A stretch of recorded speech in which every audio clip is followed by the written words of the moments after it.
Hello everyone, welcome back to the channel. তো আমাদের আজকের ডিসকাশনটা হবে হচ্ছে ভার্সাটাইল মিডিয়ার নতুন সিনেমা সাহেব নিয়ে।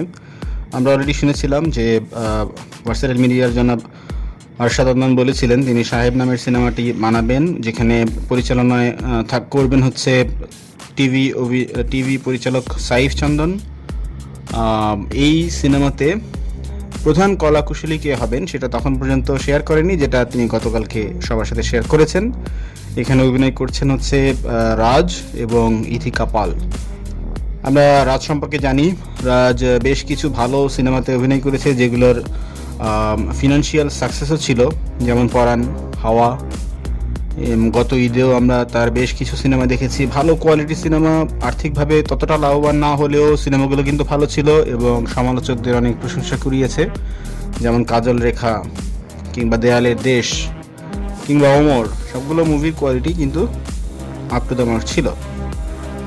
সো রাজের আরও একটি কাজ সামনে আসবে সাইফ চন্দনের সাথে, এবং ইদিকা পালের সাথে জুটি বেঁধে তিনি কাজ করবেন। ইদিকা পালও একজন খুবই ভালো অভিনেত্রী, বাংলাদেশের ইন্ডাস্ট্রি হিট যাকে বলে, যে সিনেমাটা প্রিয়তমা, সেই সিনেমার প্রধান ফিমেল চরিত্রে ইদিকা পাল অভিনয় করেছিলেন এবং খুব ভালো অভিনয় করেছিলেন। আমি বলবো, আমি সিনেমাটা দেখেছি, তার কাজ খুবই ভালো ছিল। এখানে খুবই স্বতঃস্ফূর্তভাবে খুবই ভালো অভিনয় তিনি করেছিলেন।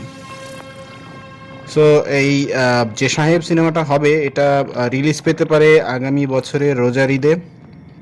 সো ঈদে যেহেতু মুক্তি পাবে, সেহেতু খুব ভালো ব্যবসা করার একটা সুযোগ আছে, এবং এর সাথে যেহেতু ভার্সেটাইল মিডিয়ার মধ্যে একটা বড় প্রোডাকশন হাউস এর সাথে জড়িত, সো এটা নিঃসন্দেহে ভালো করবে, কোনো সন্দেহ নেই। এবং আমরা আশা করি যে সাইফ চন্দন টেলিভিশনে যেমন সাকসেসফুল, সিনেমাতেও তিনি সাকসেসফুল হবেন এবং আমাদেরকে একটি খুব ভালো মুভি উপহার দিবেন।